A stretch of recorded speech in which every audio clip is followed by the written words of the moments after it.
आज हम आपको बताते हैं कि देवराज इंद्र ने क्यों ली युधिष्ठिर की परीक्षा। महाभारत युद्ध के उपरांत जब श्री कृष्ण अपने धाम साकेत पधार गए तो पांचों पांडव भाई भी द्रौपदी के साथ राजपाट त्याग कर महाप्रस्थान यात्रा पर निकल गए। तब कहीं से एक कुत्ता आया और पांडवों के साथ चल दिया। पांडव आगे बढ़ रहे थे कि तभी द्रौपदी लड़खड़ाकर गिर पड़ी। भीम उसकी सहायता के लिए दौड़ा, लेकिन युधिष्ठिर ने उसे रोक दिया। रुको भीम, द्रौपदी का समय पूरा हो गया, उसे वहीं छोड़ दो और आगे बढ़ो। क्या उससे कोई भूल हुई थी? भीम ने पूछा। युधिष्ठिर ने कहा, द्रौपदी हम पांचों की पत्नी थी, लेकिन सबसे अधिक प्रेम वह अर्जुन से करती थी, यही उसका दोष था। द्रौपदी को छोड़कर पांचों भाई चल पड़े। कुत्ता भी उनके साथ चल रहा था। तभी सहसा सहदेव गिर पड़ा।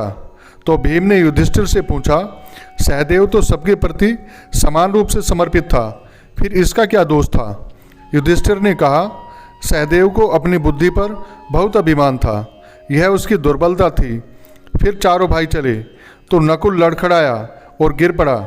भीम ने कारण पूछा तो युधिष्ठिर ने बताया, सहदेव को अपनी बुद्धि पर और नकुल को अपनी सुंदरता पर अभिमान था। यह अहंकार ही इन दोनों के पतन का कारण बना। अब गिरने की बारी अर्जुन की थी। उन्हें गिरता देखकर भी युधिष्ठिर चलते रहे। भीम ने फिर वही प्रश्न दोहराया तो युधिष्ठिर ने भीम से कहा, अर्जुन को अभिमान था कि वह शत्रु सेना का अकेले संहार कर सकता है, इसलिए उसकी यात्रा भी अधूरी रह गई। भीम और युधिष्ठिर के साथ मार्ग पर अब केवल कुत्ता चल रहा था। कुछ ही क्षण बाद भीम भी फिसलकर नीचे गिरने लगा। उसने अपने गिरने का कारण पूछा तो युधिष्ठिर ने कहा, तुमने दो भूल की हैं। एक, तुम आवश्यकता से अधिक खाते हो।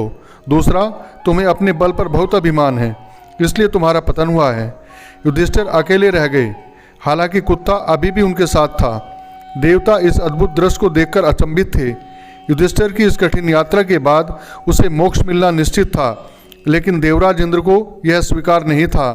उन्होंने युधिष्ठिर की परीक्षा लेने का निश्चय किया। इंद्रदेव युधिष्ठिर के सामने प्रकट हुए। पहले उन्होंने युधिष्ठिर के गुणों की प्रशंसा की और फिर उसे सशरीर स्वर्ग चलने का प्रलोभन दिया। परंतु युधिष्ठिर ने इंद्र के सामने एक विचित्र शर्त रख दी। वह बोला, इस कठिन यात्रा में यह कुत्ता भी मेरे साथ रहा है। यदि आप मुझे स्वर्ग ले जाना चाहते हैं तो यह कुत्ता भी मेरे साथ जाएगा। इंद्र को आश्चर्य हुआ। वह बोले, देवलोक में कुत्तों के लिए स्थान नहीं है। आसक्ति छोड़ो और मेरे साथ स्वर्ग को चलो। युधिष्ठिर ने कहा, मैंने आजीवन धर्म का पालन किया है, अब अंत समय में धर्म को कैसे त्याग दूं? इंद्र ने फिर लालच दिया, तुम्हें देवलोक में अथाह सुख, अमृत, शांति और प्रेम मिलेगा। इससे अधिक कोई मनुष्य क्या चाहेगा? इसलिए कुत्ते का साथ ले जाने का विचार त्याग दो। यह सुनकर युधिष्ठिर निसंकोच बोले, मैं देवलोक का विचार त्यागने को तैयार हूँ, लेकिन कुत्ते का साथ नहीं छोड़ूंगा। इसने बुरे समय में मेरा साथ दिया है, मैं इसकी निष्ठा से अभिभूत हूँ। यदि इसके लिए देवलोक में स्थान नहीं है तो मेरे लिए कैसे हो सकता है? शरणागत को डराना, स्त्री की हत्या करना, ब्राह्मणों को धोखा देना और मित्रों की निंदा करना, यह चार प्रमुख अपराध हैं। परंतु निष्ठावान जीव को त्याग देना इन चारों से भी बड़ा अपराध माना गया है। इसलिए मैं क्षमा चाहता हूँ कि मैं कुत्ते को अकेला नहीं छोड़ सकता, चाहे इसके लिए मुझे स्वर्गलोक, देवलोक को क्यों ना छोड़ना पड़े। यह कहकर युधिष्ठिर ने पीछे मुड़कर कुत्ते की ओर देखा, लेकिन कुत्ता गायब हो चुका था। उसके स्थान पर साक्षात धर्मराज खड़े थे। युधिष्ठिर, जो स्वयं धर्मराज और कुंती का पुत्र था, अपने पिता को देखकर चकित रह गया। धर्मराज ने युधिष्ठिर से कहा, पुत्र, तुम धन्य हो, मैं तुमसे अति प्रसन्न हूँ। मेरी इच्छा है कि तुम देवराज इंद्र के साथ स्वर्ग को जाओ।